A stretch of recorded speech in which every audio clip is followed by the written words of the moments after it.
Mobile দ্বারা সবচেয়ে বেশি পাপ হয় চোখের গুনাহ। আমার মোবাইলে আমি হারাম কিছু দেখব না। আমার ফেসবুকে যদি কোনো ফ্রেন্ডের, কোনো বন্ধুর লিস্টে থাকার কারণে খারাপ কিছু আসে, ওকে আনফ্রেন্ড করে দিব। কোনো পেজ থেকে খারাপ কিছু আসে, ওটাকে আনফলো করে দিব। কোনো নিউজ পোর্টাল থেকে বাজে কিছু আসে, এটাকে ব্লক করে দিব। কোনো গ্রুপে থাকার কারণে খারাপ কিছু আসে, ওই গ্রুপ থেকে লিড নিয়ে নিব।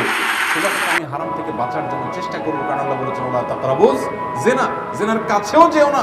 যুবক ভাইরা আমার, আপনি আজকে একটা আর্টিকেল পড়বেন, খারাপ নোংরা একটা নিউজ পড়বেন, একটা মেয়েকে নিয়ে বাজেভাবে একটা নিউজ করেছে একটা বই কোনো প্রতিষ্ঠান কিংবা কোনো বড় মিডিয়া, আপনি সেটা আজকে পড়লেন। কালকে একটা ভিডিওতে একটা মেয়ের অঙ্গভঙ্গি, তার শরীরের বিভিন্ন অঙ্গ প্রত্যঙ্গ দেখলেন, হারাম মজা নিলেন। আপনি পরশু আরেকটা হয়তো ভিডিও ক্লিপ দেখলেন, অশ্লীল কিছু দেখলেন, আপনার মনটা অস্থির হবে। আপনি চোখের জেনা থেকে মনের জেনায় চলে যাবেন, আপনি অনেক জেনায় চলে যাবেন। আপনার